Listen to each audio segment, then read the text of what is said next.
Hello and welcome ulit sa aking kusina. Gagawa tayo ngayon ng shrimp and mushroom soup. And this time, hindi ako magluluto.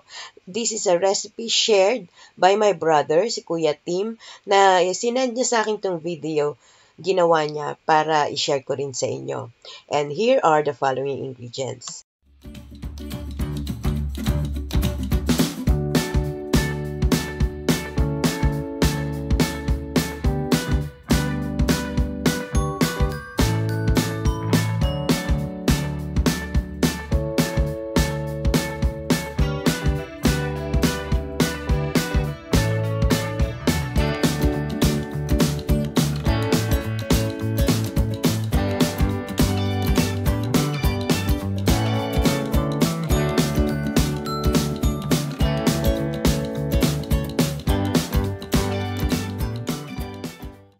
Ang ating first step, magpapainit tayo ng pan at magpapainit na tayo ng oil para sa paggisa.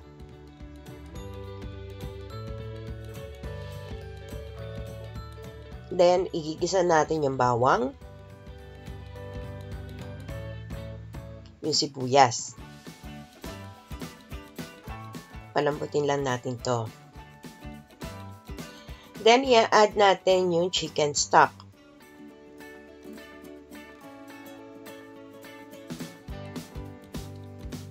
Kung wala kayong chicken stock, pwede naman kayong gumamit ng tubig lang at gagamit kayo ng chicken cubes o chicken bouillon.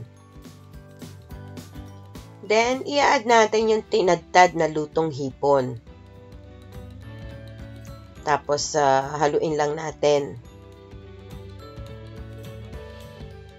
I-add natin yung tengang daga o yung dried mushroom. Ito, binabadnan niya sa tubig hanggang sa lumambot. I-chop or i-slice bago natin ilagay sa soup. Then, ilalagay natin yung cream corn. Itong cream corn, depende sa inyo kung gaano karaming gusto nyo ilagay. Pwedeng half ng can lang para hindi naman masyadong marami. And then, ilalagay na rin natin yung scallops. Itong scallops, pwedeng fresh, pwedeng frozen, kung anong available. And then, ilalagay natin yung shiitake mushrooms. Then, mag-a-add tayo na a few drops of sesame oil, maybe 1 teaspoon or 2, para hindi masyadong overpowering yung flavor niya. And then, haluin lang natin. Then, pwede na natin i-add yung egg. I-beat nyo lang muna yung egg. Tapos, habang inalalagay yung egg, hahaluin lang natin para hindi magbuo-buo.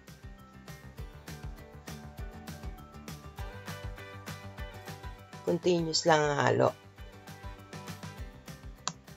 And then lastly, itong crab and corn soup, i-dissolve nyo lang sa water, konti lang, and then i-add natin while stirring.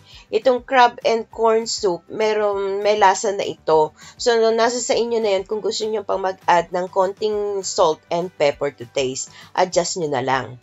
At then, kung gusto nyo ng medyo spicy to, pwede din kayo maglagay ng chili sauce. So, that's about it. Isi-simmer lang natin ito hanggang sa mag-boil. Then, pakuluan lang natin for 2 minutes till mag-thicken ng konti yung ating soup. Sana magustuhan nyo itong recipe ni Kuya Tim and share it with your friends. Hanggang sa susunod kong video, magkita-kita ulit tayo. Salamat! Bye!